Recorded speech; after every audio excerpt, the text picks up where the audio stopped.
Salam sejahtera dan salam Malaysia Madani pembuka bicara. Izinkan saya memperkenalkan diri terlebih dahulu. Nama saya Giver Smith Ana Impi dan saya berumur 12 tahun. Saya mewakili SK Batu Telingai. Hobi saya ialah membaca buku, menyanyi dan bermain badminton. Cita-cita saya ingin menjadi seorang guru suatu hari nanti. Begitulah tadi serba ringkas mengenai diri saya.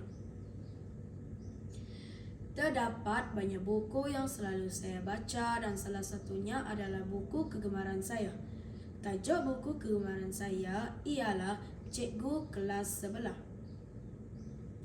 Buku ini ditulis oleh seorang guru yang hebat dalam bidang pendidikan, iaitu Cikgu Fadli Saleh.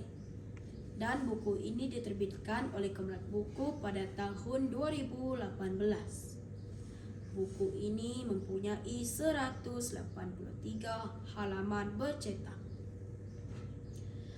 Orang kata, jadi cikgu zaman sekarang tidak seronok seperti dulu lagi. Terlalu banyak beban, terlampau banyak tekanan. Jika kita sebagai seorang guru, pandai-pandailah kita mencari keseronokan sendiri agar semangat dan jiwa pendidikan itu tidak hilang serta cinta terhadap kerjaya terus mekar dan membara. Isu bebanan tugas guru ini turut berlegar di media massa yang memperlihatkan isu picisan ini bukanlah isu yang perlu dibiarkan tanpa sebarang perancangan penyelesaian jangka pendek dan jangka panjang. Sebagai contoh, sekiranya guru dibebani tugas-tugas lain sehingga menyebabkan tugasan hakiki mereka terabai, akan mengakibatkan kemusnahan sistem pendidikan negara. Selain itu, para guru juga terbeban kerana terpaksa menyiapkan kerja-kerja yang tertangguh di rumah selepas tamat waktu sesi persekolahan.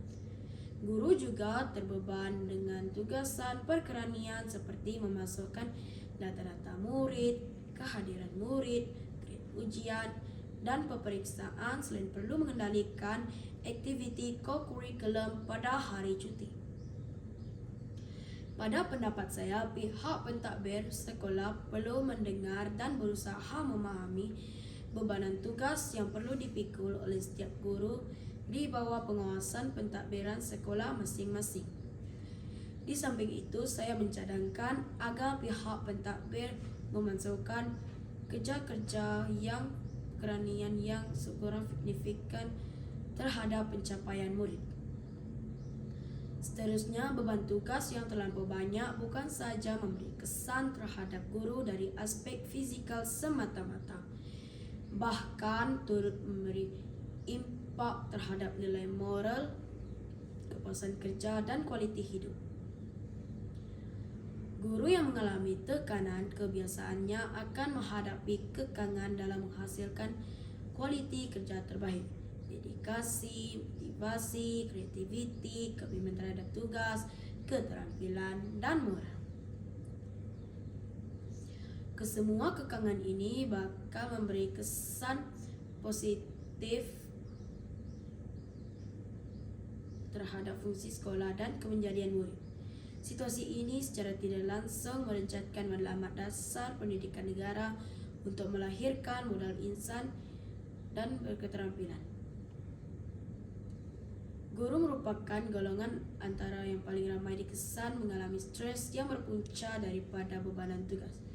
Guru di seluruh negara sangat tertekan ekoran cabaran kerjayaan yang diceburi, termasuklah cabaran bebanan tugas sebagai pendidik. Sementara itu, para guru yang sangat terdedah kepada penyakit mental yang serius seperti bipolar, kebimbangan melampau, dan kemurungan. Perkongsian saya pada kali ini secara tidak langsung memberi gambaran bahawa profesion keguruan dan stres merupakan sesuatu yang sinonim. Terdapat beberapa faktor yang mendorong bebanan tugas menyebabkan stres dalam kalangan guru.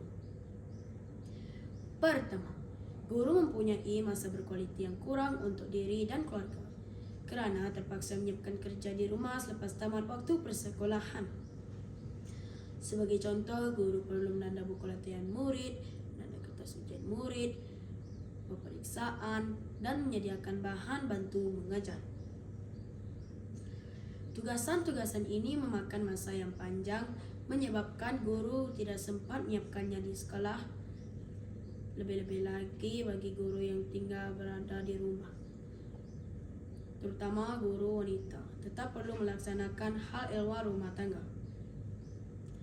Selain tugasan bersifat akademik, tugasan perkeranian yang perlu dilakukan secara atas talian turut menyumbang kepada faktor stres guru, lebih-lebih lagi bagi guru yang bertugas di kawasan yang mempunyai capaian internet yang rendah.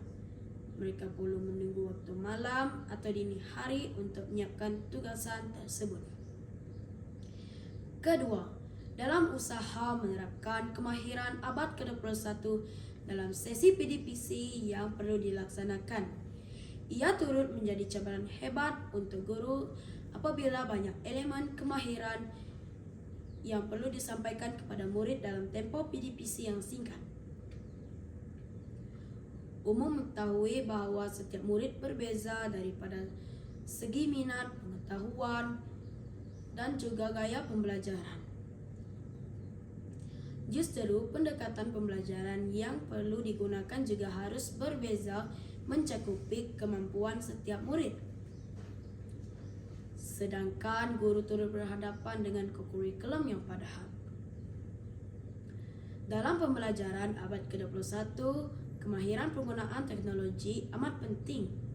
Kemahiran teknologi ini mungkin mudah bagi sesetengah guru yang masih baru menyertai profesi keguruan.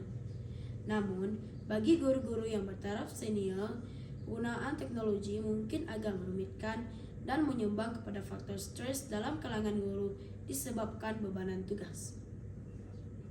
Ketiga, faktor pihak pentadbir yang kurang adil dalam pembagian tugas turut mendorong stres dalam kalangan guru. Selain itu, guru yang rajin di sekolah juga merupakan antara golongan yang berhadapan dengan tekanan yang tinggi. Hal ini demikian kerana pengagihan tugas oleh pentadbir adalah berdasarkan usaha yang ditampilkan oleh pihak guru. Hal ini mendorong kepada ketidakseimbangan kadar pembagian tugas di antara guru-guru dalam setahun. Bahkan menyebabkan terdapat sebahagian guru perlu melaksanakan jumlah bebanan kerja yang lebih tinggi berbanding rakan guru yang lain. Selain itu, guru turut diberikan tugasan sampingan secara mendadak menyumbang kepada faktor meningkatnya bebanan tugas guru. Kesimpulannya, tekanan kerja dalam kalangan guru perlu diambil cakna oleh setiap guru dengan melakukan pencegahan kendiri terlebih dahulu. Sungguh pun begitu, sokongan dan dukungan daripada orang-orang terdekat, masyarakat sekeliling, seperti pasangan ibu bapa murid, rakan-rakan sejawat dan pihak pentadbir akan memberi kesan positif yang signifikan terhadap tahap tekanan yang dialami oleh guru. Berikut merupakan beberapa isu yang dapat saya kupas berdasarkan buku cerita kegemaran saya, yaitu Cikgu Kelas 11. Sekian, terima kasih.